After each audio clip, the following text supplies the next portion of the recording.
My goal here today is to focus on and point out how much people's background matters and how they use the internet, and then focus on a few specific aspects of that question, and then talk about how this relates to various research design issues that you may be implementing in your studies. The overall framework that I work with is I start out with users of digital media. So traditional digital divide research looks at access versus no access questions, and that actually remains a very important question. It's just not what I study today.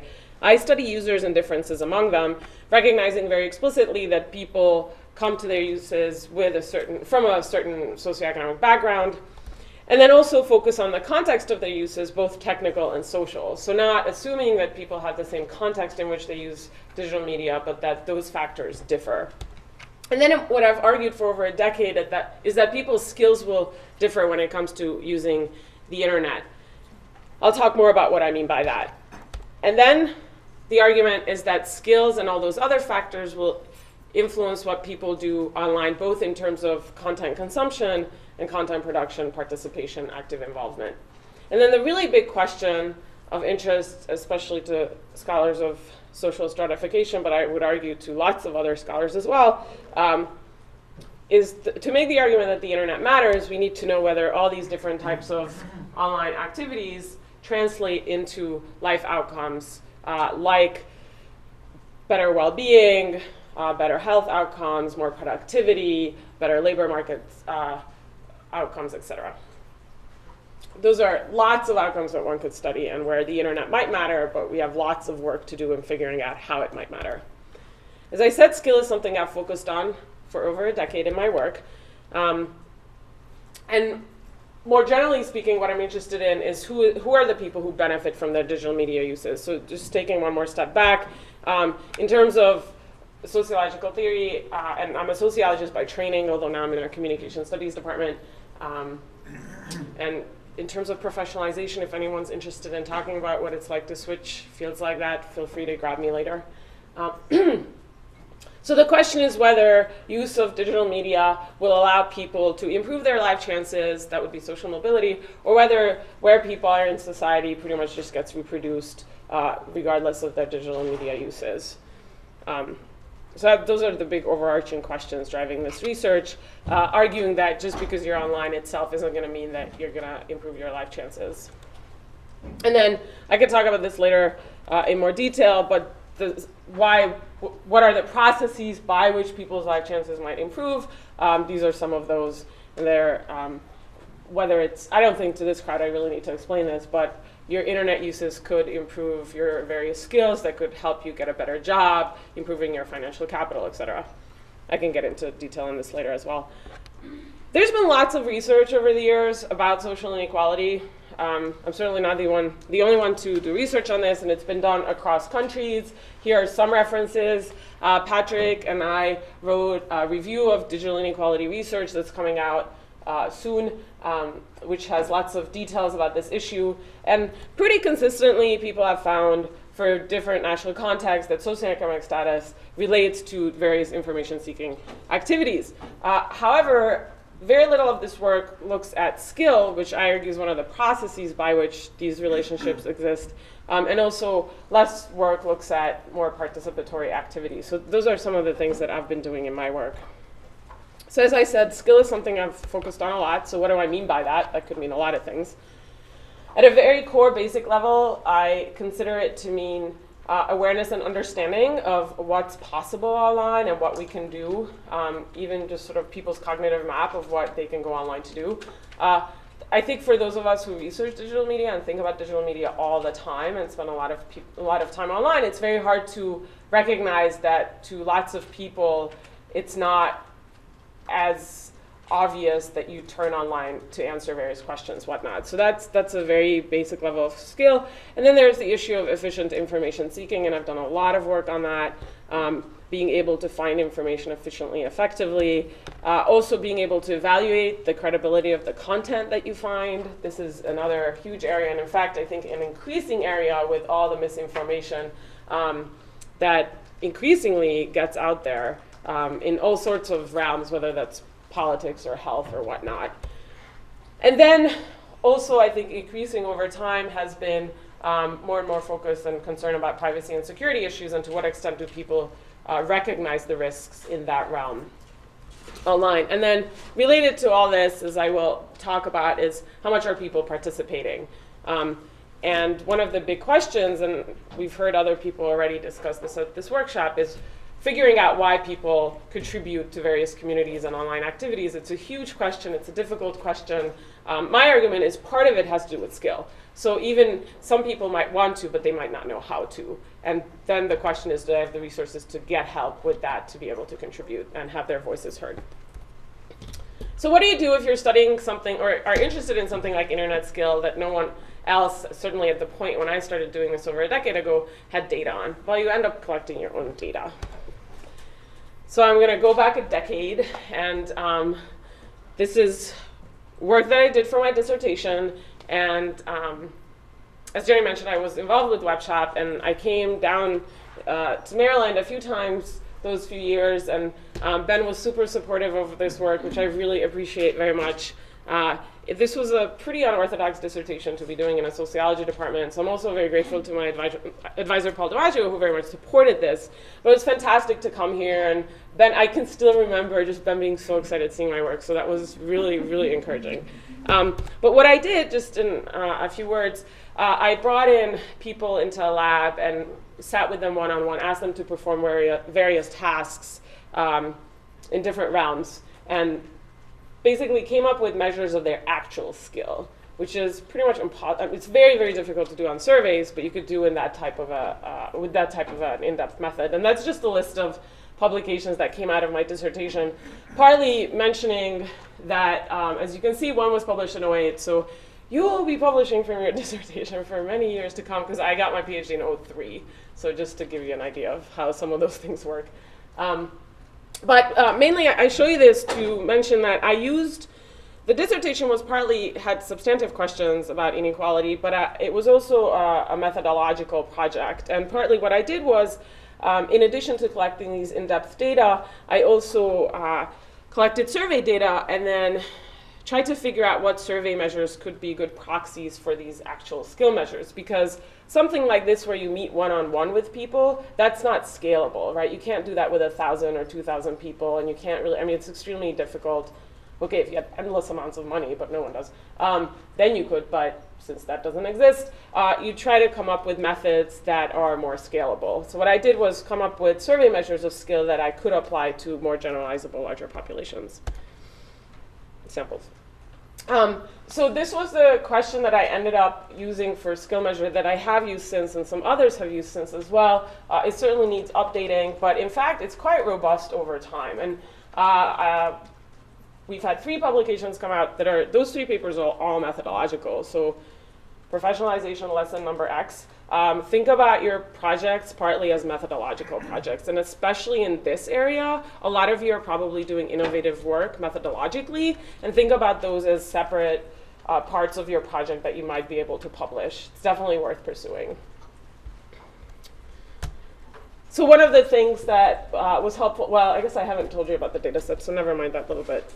We'll come back to that. But this is what it looks like on the survey when I'm asking people to rate their level of understanding of different items. As Jenny said, I mainly use surveys in addition to some of those in-person observational projects, and I've actually done several of those over the years as well. So in an ideal world, I would have done a survey on a nationally representative sample, and I actually had a little bit of funding left for my dissertation, so I did a tiny bit of that, but that undertaking is super expensive, and I'm happy to talk about that later as well. And I didn't have funding like that when I was a junior faculty member. It's very hard to get that kind of funding. So instead of the ideal version of sampling nationally, what I did was I ended up focusing on in a particular population in Chicago. And that was the University of Illinois, Chicago. You may have noticed by now I'm at Northwestern, so why UIC? Well, I have mentioned I'm interested in questions of social inequality, and as much as we strive for diversity at Northwestern, we don't have quite the diversity of students that would be helpful for some of the questions that I'm interested in. So I started looking outside of my campus, For those not familiar with Chicago geography, UIC and Northwestern are about 20 miles apart. There are several other schools in the region. That's just actually a small sampling of the schools in the region. So why did I pick UIC? Not for convenience reasons, for sure. We collect data in the dead of winter, in Chicago, dead of winter, in person. So you could talk to my RAs of whether that was a convenient undertaking.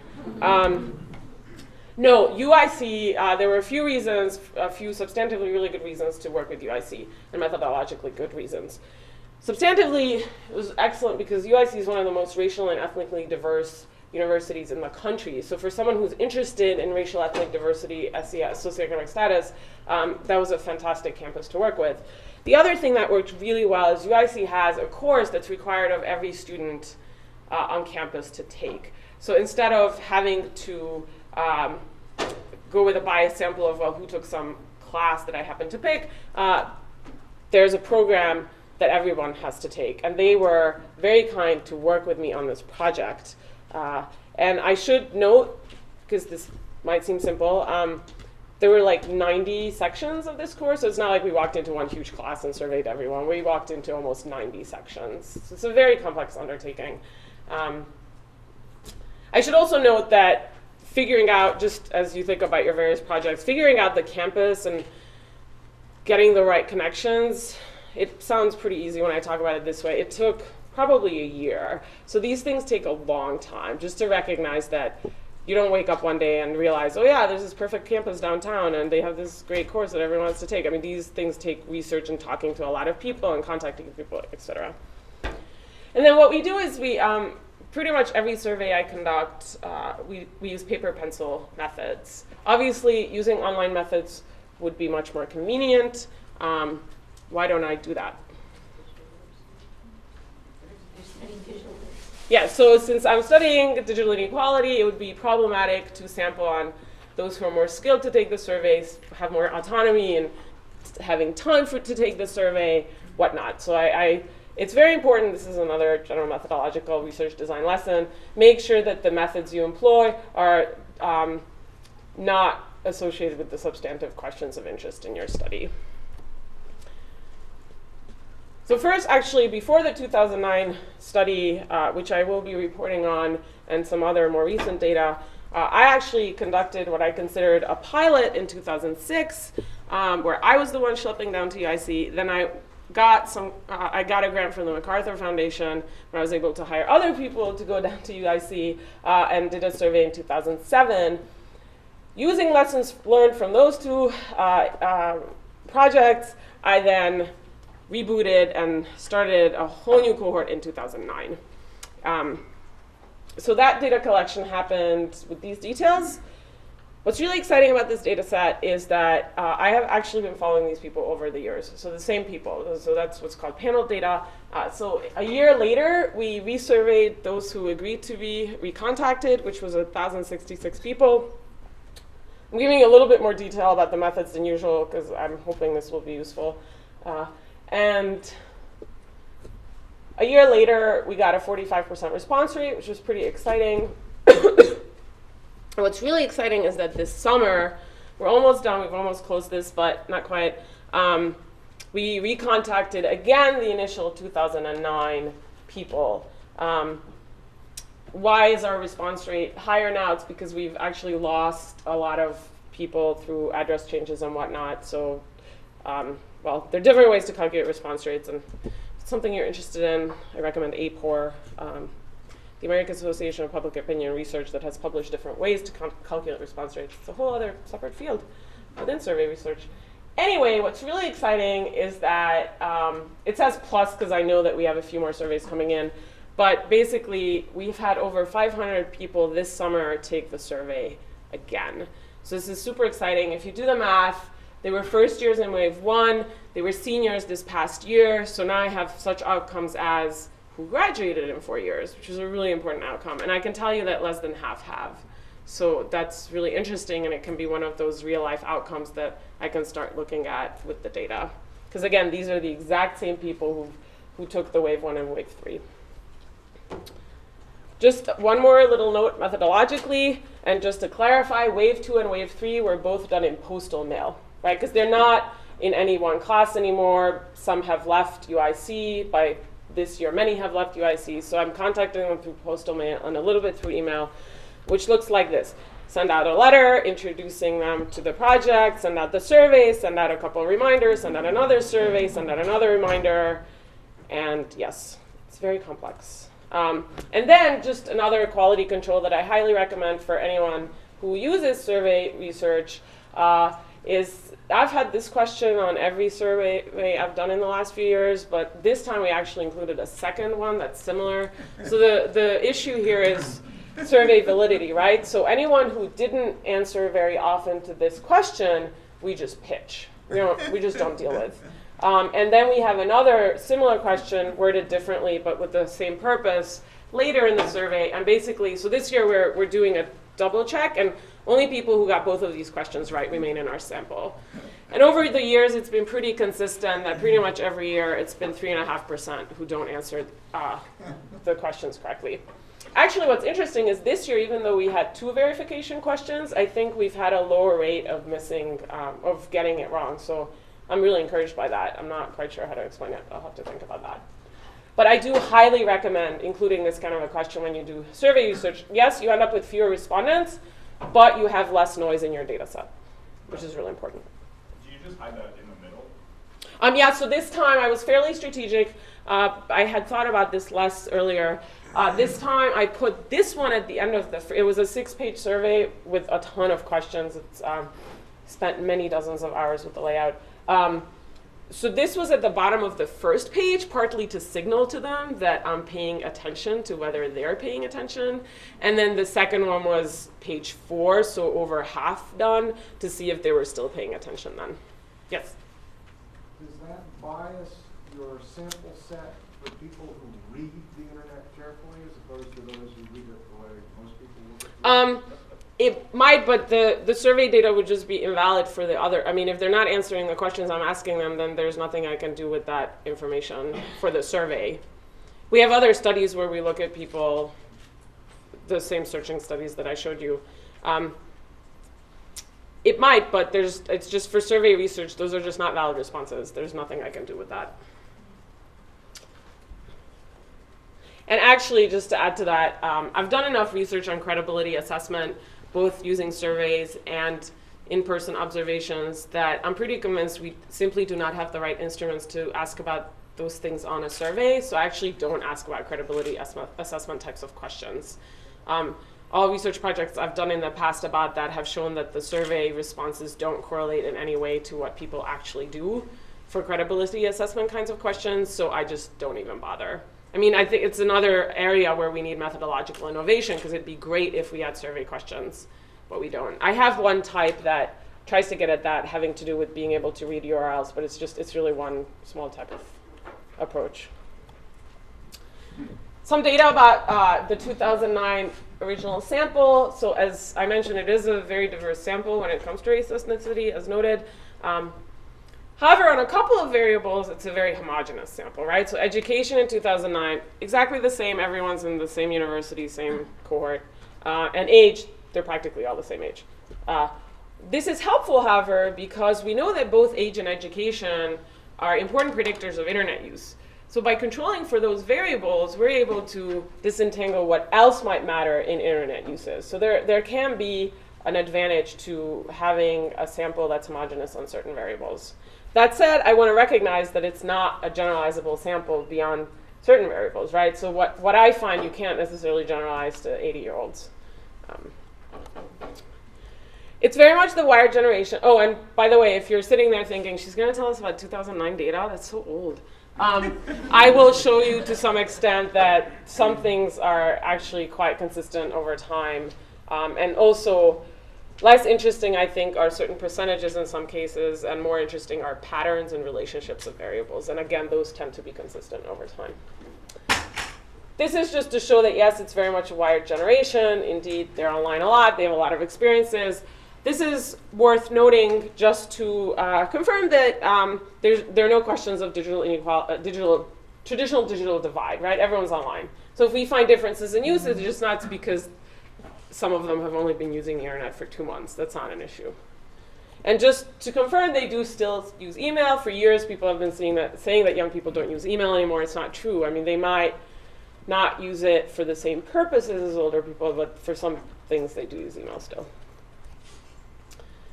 So I showed you what the skill measure was, and this is just some basic information about where people rate themselves in 2009. The paper that I did with, or one of the papers, the methodological paper I referenced that Patrick and I wrote, looks at data for 2009, 2010, and a couple of other data sets. And one of the things we show in that paper is that people's ratings of their understanding of these terms are remarkably consistent over those 2 years. And one of the things I'll be looking at with the 2012 data set is to see how consistent are those skill ratings over this extra year. Yes, Alex? How often do you refresh these? Or I guess, like, what's the methodology for figuring out what's relevant nowadays? What isn't? Like, for example, frames? I don't know. Sure, no.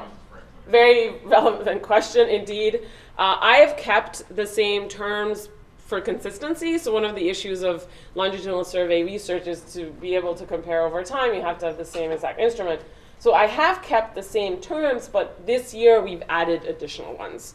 So this year we have some that are Twitter specific, and we have some that are privacy specific. And I don't have those data analyzed, but we'll have that. So we can now have, because another issue that comes up that one of you, or probably several of you are thinking, well, one skill, I mean, there's so many domains of skill. Even I spoke about different domains of skill. Can this one instrument really capture it all? And part of my argument that it does capture something, but there is the argument also that there are definitely different domains of skill, and can we come up with proxy measures of the different domains? So that's partly what we're doing, trying to do this time, a social media skill subset, a privacy skill subset.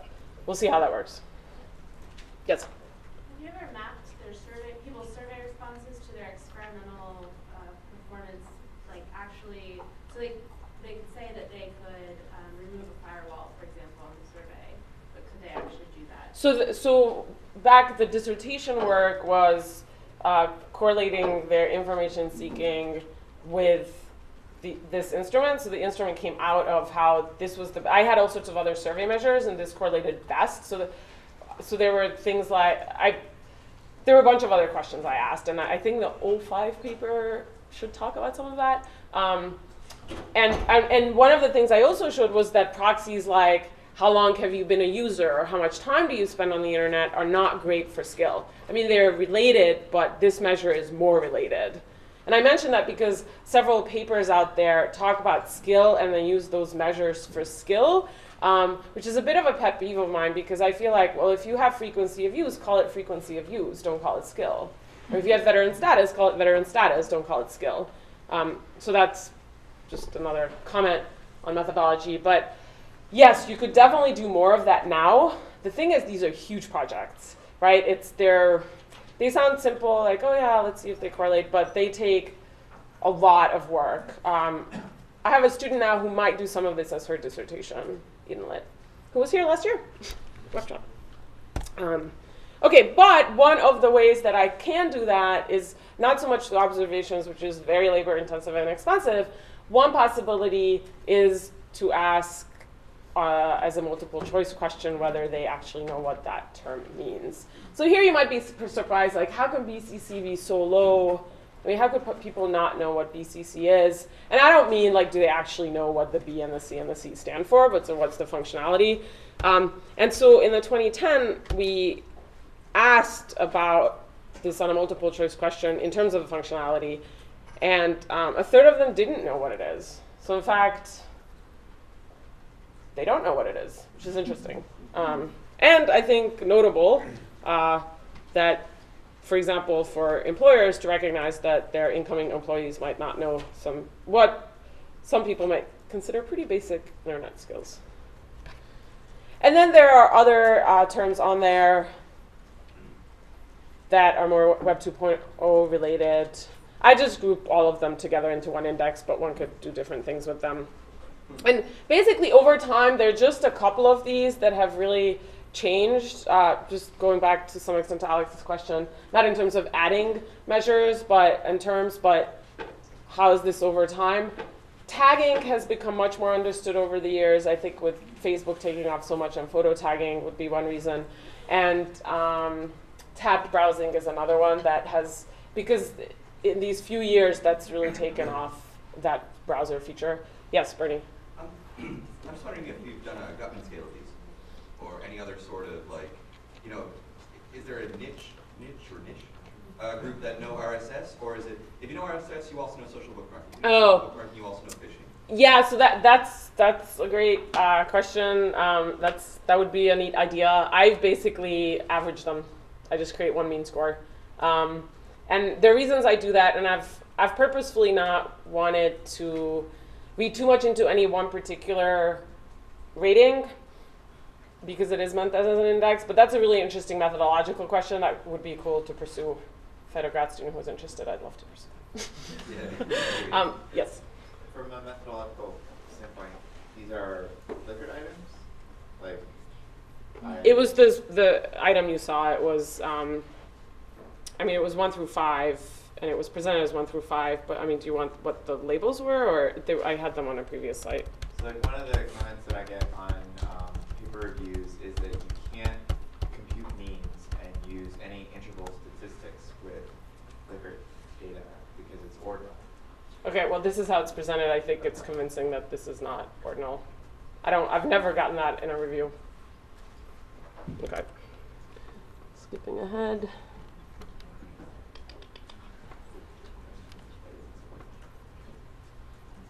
Okay. So then, as I had mentioned earlier, I mean, that is, it's presented to the respondents as 1, 2, 3, 4, 5. So, I was interested in how background variables relate to skill. So one of the findings is that women tend to rate their level of understanding lower than men. This is actually a really complex issue, and because I'm not sure how I'll be doing on time with everything I want to get through, I've removed a few slides, but if people are interested, follow up with me on this because I have a few additional slides, and I think this is a really interesting question and definitely requires more work, I think. The gender aspect in particular. And then we see that racial ethnic background relates to skill as well, as does socioeconomic status. Parental education is what I use as a proxy for socioeconomic status. Overall, if we take gender, race, ethnicity, and parental education together, what we find is that a Hispanic woman in the sample whose parents have less than a high school education has that skill score on a 1 to 5 scale. And an Asian male whose parents have a graduate degree has that skill score. So that's a huge difference within the sample of young adults who are all supposed to be super savvy with the internet, right? Okay, so how about nationally? What can we say nationally? Well, what's nice is that, so one of the things I encourage you to do is what you're doing here, get to know people, other people interested in your work, interested in things that you're interested in, but also agencies and people who work at places where they might collect data. So fortunately, so the question was, okay, we find these differences within this one population. How might that look nationally with a more diverse sample? And fortunately, John Horgan, who was at the time at the Federal Communications Commission, put a subset of my skill item on a national sample survey in 2009. So that was great because I got to look at data. And those data were made public. They are public. So I was able to look at what predicts skill, what relates to skill in a more diverse sample. And that sample had information on income, also had diversity in education and age, so I was able to look at those variables that I couldn't look at in my sample. You can ask me later why I didn't have income data for 18, 19-year-olds, but basically you can't really ask those age groups what their income is. It's a completely useless question. We can get into later why. But so based on the national sample, what we found is that income is positively related to skill, as is education. So concerns about social reproduction here potentially. But what's also interesting is, and I haven't framed today's talk as a talk challenging digital natives discussions, which is this assumption that everyone young is super savvy with the internet, but a lot of my work challenges that assumption. And what I found was that if you look at people 50 and under in the sample, there's actually no relationship between age and skill. So if you do work with data sets of people with diverse ages. I encourage you not necessarily just to put in age as just this one continuous variable, which, I mean, of course that's helpful to do in some ways, but do some more basic parsing of the data to see whether it's really just like people at the high end of the age distribution who are skewing the findings, for example. Because yes, over 50, there is a relationship between skill and age. But most of the people who talk about digital natives are not talking about 45-year-olds, right? So this is just important to recognize.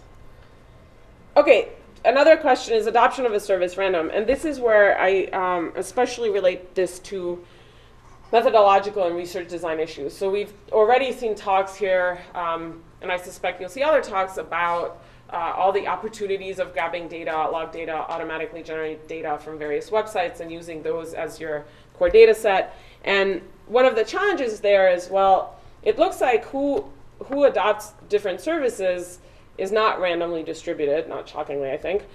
So for example, what I found, and this is based on 2007 data, so that initial data set I mentioned, was that race and ethnicity related to Facebook and MySpace adoption. And this is work you may have already seen, just quickly going through this.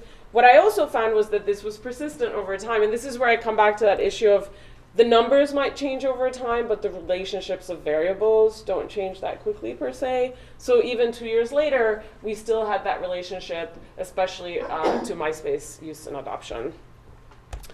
And then one more thing here, just more of a professionalization note, but also showing the strength of the UIC data set.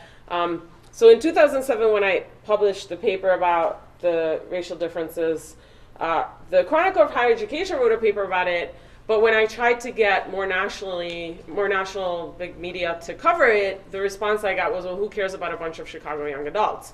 What was interesting, though, was that 2 years later, Nielsen, based on a nationally representative sample, came up with pretty much the same results. And then the press corps covered that broadly and widely, but I'd basically already found that 2 years earlier based on my data set. So it just shows that if you do careful sampling and really think carefully about your research design, you can actually get really great data, even if they're not nationally representative per se.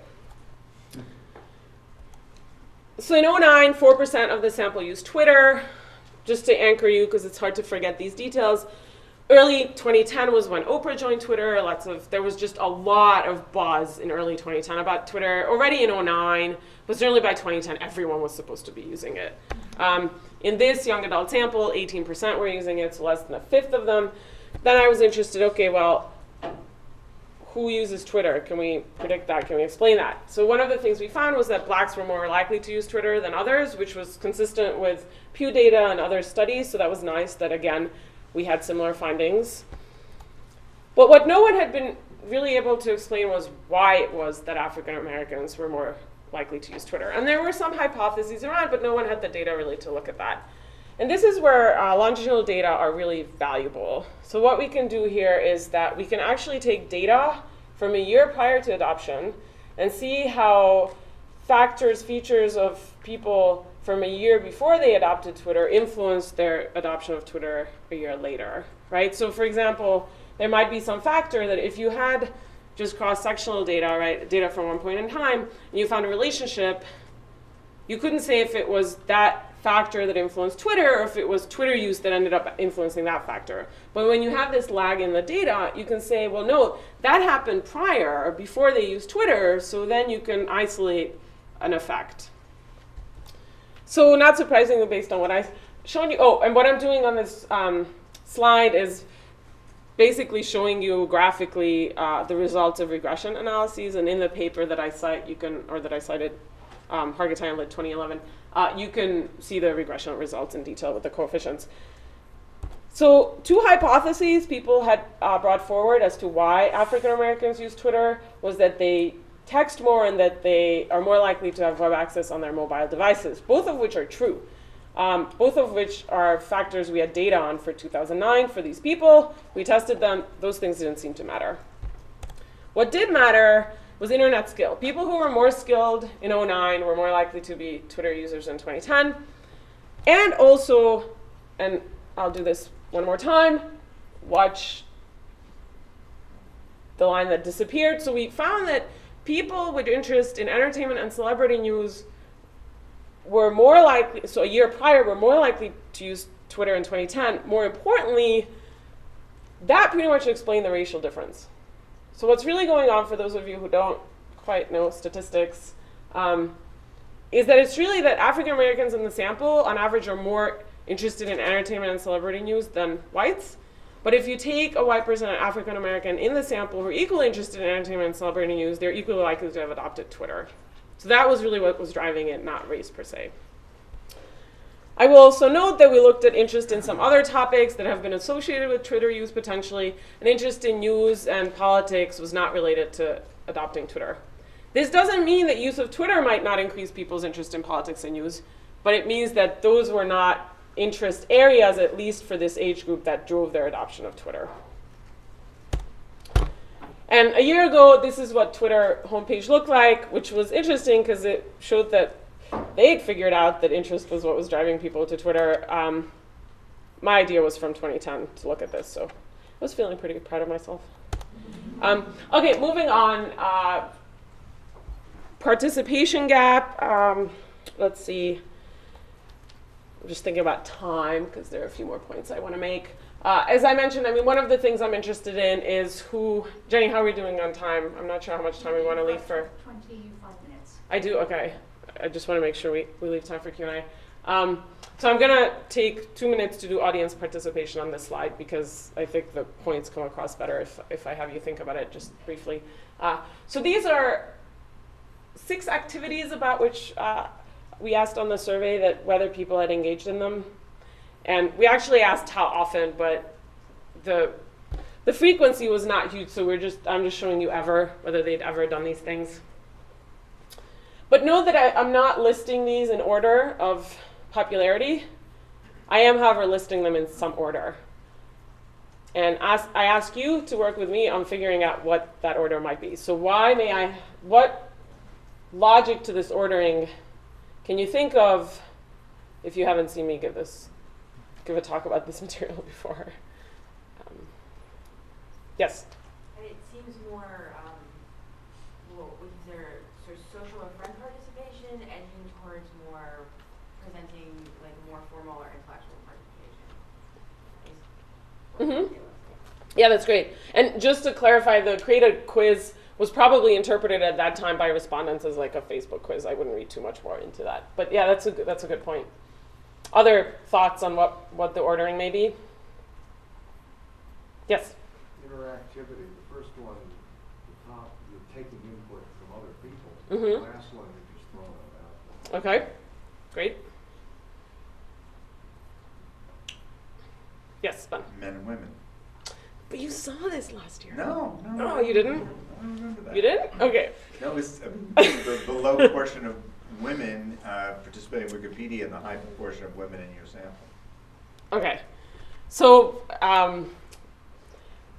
Ben's pretty much nailed it, but the other 2 comments are, I think, very important to remember because I think they may be explaining partly the gender difference. So basically, I've listed this by variation and participation by gender. So on top are activities where there's less difference between women and men in the sample, and on bottom where there's huge difference, right? So this is huge, that almost a third of the men say that they've edited Wikipedia, and less than 10% of the women say they've done that.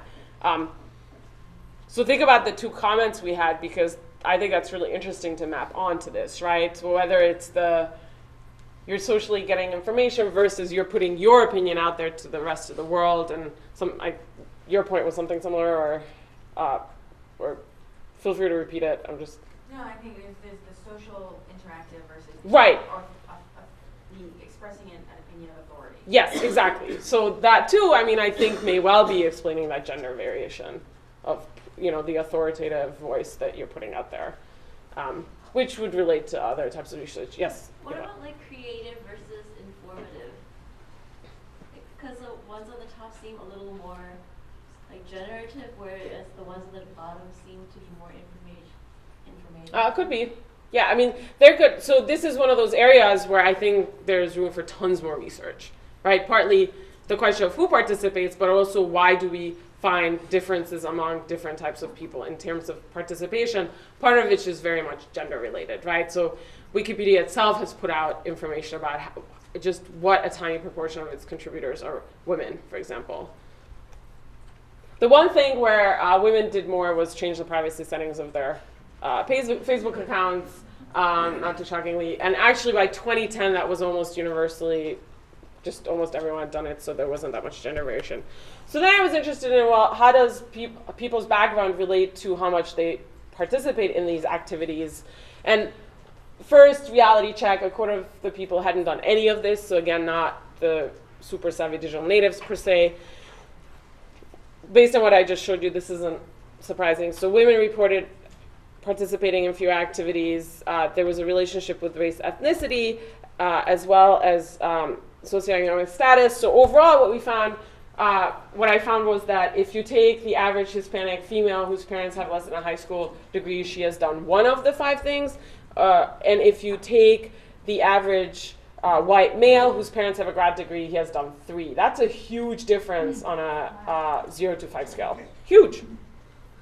And then what I also found was skill relates to participation. Of course, here, the more you participate, the more skilled you are, although this is, again, where we can look at the data over time and show that prior skill does relate to later participation as well. So now, just to wrap up, I wanted to talk a little bit more explicitly of why you should care about this, even if you don't really care about digital inequality per se, but have other questions of interest. So does anyone know who that is? Yep. Larry Page. Yes, Larry Page, one of the co-founders of Google. So when I was participating in a Google Faculty Summit, and he was going around asking everyone questions about their work, and when I told him that I was doing information-seeking types of things, and this was more the observational work, he said, well, why would you need to do that? We already have lots of data on how people search. So the question is, well, is it enough to look at log data, or can we get information from other data sources? And my argument, well, first to clarify, so log data, but I think in this group probably most people know what it is, but it's basically automatically generate data about people's uses of various sites and services. My argument is that, yes, while log data can be really helpful for certain things, other things you don't necessarily get through log data. And that's why other types of data collection might also be helpful. And so part of the issue is that you only have log data on your users, right? A company only has data on its users. Well, but I just showed you that adoption of a site is not random. Thus, it means that a company is only going to have data on a non-random sample of the population, which could be helpful to answer all sorts of questions, especially if the questions are solely about its users. But if as a social scientist you're trying to answer questions about more general societal patterns, then it's probably tricky to rely on a non-random population. So as I said, I've already shown you that adoption of a service is not random. Another issue we know, and here's just one reference about this, is that people understand and use sites and services differently, right? So I might use Facebook for certain purposes in my life, and you might use it for different purposes. So is it legit to compare us with respect to just one specific social science question? Maybe not. And then the other issue is that what you do online is just one place where you do certain activities, right? So you might communicate with your friends on Facebook, again, as an example, but you probably do so using other media as well. So can a researcher really just figure out your relationship to your family through Facebook data? Probably not, because they are lacking data from all sorts of other platforms and face-to-face interactions. Going back to one of the examples I started with, so how might internet use relate to political participation? Well, let's say you have some data and you find that over time more internet use leads to more political participation. Great. But based on some of the research I've done and related to some of what I've shown you, it may be that in fact, depending on where you got your data set is actually biasing towards people who are from a more privileged position. And if you happen to have data from a more representative sample, you might in fact find that that relationship only holds for people in a more privileged position, and those from less privileged position, we see no relationship between these things, or let's be a little bit more optimistic, we just see a lower curve. But in reality, so even if participation would be going up for the less privileged as well, over time, the gap between the less and the more privileged is actually increasing. So depending on how you look at the data, you could have an optimistic or a pessimistic view of what's actually going on, which is partly also just a call for being careful about statistics and recognizing that they can be interpreted in very different ways. And then, if you don't care about political participation, plug in your research question of interest, and the point is that this applies to different domains. And usually, often when data get grabbed from online sources, you end up focusing on the people who are in more privileged positions because they're more likely to be taking part in that activity you're interested in the first place, which is why I go back to that initial comment I made that you want to use methods in your studies that are removed from the substantive questions of interest in your study. So you end up having less data on the less involved and pretty much no data on those who don't do that thing at all. And so this is just a challenge to those who use these various sites and services as data sources. And I've seen studies use pretty much all of these as source of data. But again, recognize that those who don't use these sites are down there at the 0, right? So they're not in your data set at all. And what does that imply? So what that implies, just to wrap up, is that data from logged sources are rarely, if ever, representative of a larger population. So just be very conscious of that and be careful. This doesn't mean that, just to be clear, I think it's super exciting the kind of opportunities log data provide. We just need to be very careful about the scope of the questions we're asking and the generalizations we're making when we use such data. The other thing, just back to skill, different papers I've worked on have shown that skill relates to very different types of outcomes in terms of both information consumption and production. So we need to think about skill. Why is it helpful to think about skill? Well, other variables that matter, like socioeconomic status, are not things we can just willy-nilly change. And I'm not saying skill is something that you can change easily, but I think there's room for interventions and seeing how improving people's skills might lead them to use the internet in more diverse ways and more participatory ways. So that seems like a much more realistic locale for intervention than some other things that we know predict internet uses. And then implications of this for society at large, for those who are interested in questions of digital inequality, there are different possible outcomes, right? So one possible outcome may be that people from less and more privileged backgrounds equally benefit from their digital media uses. So not much changes, difference between them remains the same. The optimistic view is that people in less privileged positions benefit more than those in more privileged positions, and so the gap decreases. I've shown you pretty much no data to suggest that this is what's happening. The alternative is that those from less privileged positions are doing fewer things online and thus benefiting less from their online uses, and thus the gaps may increase. There's a bias in this entire slide, which is everything is going up. So there is also the alternative, which is that the slope actually goes down and that it might go down for those who are less privileged, increasing the gaps even more. So to conclude, just some of the points that I've tried to convey to you. Adoption of a service is not random, so think about the platform. If you're basing your research design by grabbing data from one platform, think about how the users of that platform might be biased in one way or another. We know that skill relates to internet uses, and those who are more privileged tend to be more skilled, so those who are more privileged tend to be engaged in online activities more from which they might benefit and increase their life chances. In 2006, you might recall, Time came up with its Person of the Year as you. But what I've tried to convey to you is that really, that's really just some of you, or more precisely some of us in this room. So just keep that in mind as you do research in various populations. And I just want to thank my funders and people in my lab who've assisted on a lot of this work, and open up for questions. Great.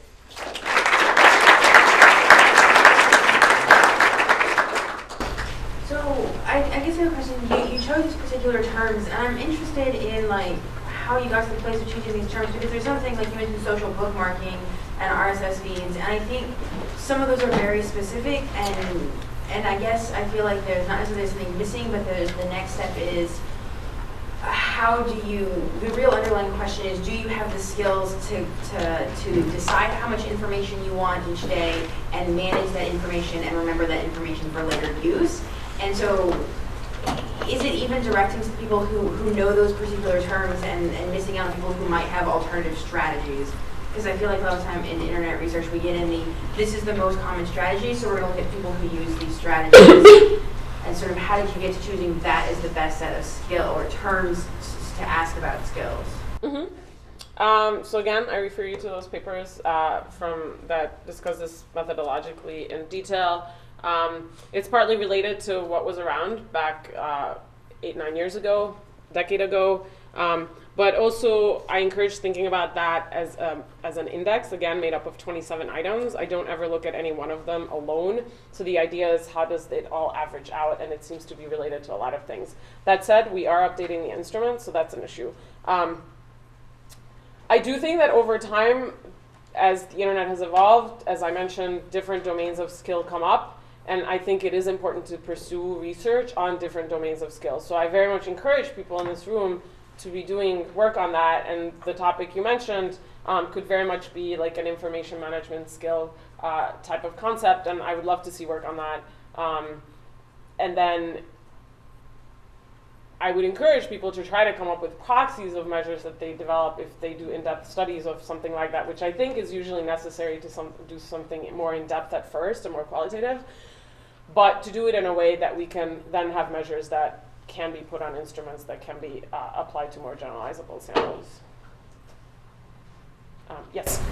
So the sample that you researched had, there was no difference in the access to internet, like 98% of people had internet access at home. So what are your thoughts on doing similar research in populations where there is differential access to the internet and there are people who use it, say, in cyber cafes versus right. Yeah, so that I think that's an important variable generally in terms of where people use the internet, and it turns out that actually autonomy of use, which is a concept that's come up in the literature, which I've operationalized as number of different locations where you potentially have access, which is related to what you're talking about, right? Different locations, and turns out is an important predictor of a lot of what I looked at. Even in this population. So I'm sure that I would suspect that it would matter quite a bit elsewhere. What I would do is collect data on the location of where people have access and make that part of the analyses. And I still do that even with this population. And again, one of the most consistently important predictors of different usage has been autonomy. So I suspect it would matter. I would just keep collecting nuanced data on that. Like I list 10 different possible access locations for people to check off. And that would also relate to their socioeconomic status. Yes, absolutely. Exactly. Yep. Yes, very much. I'm sorry. Yeah, I know. I saw her, yeah. So what is it about gender? Do you take like an evolutionary perspective, or is it that, I went to a women's college. I don't take a evolutionary perspective. No.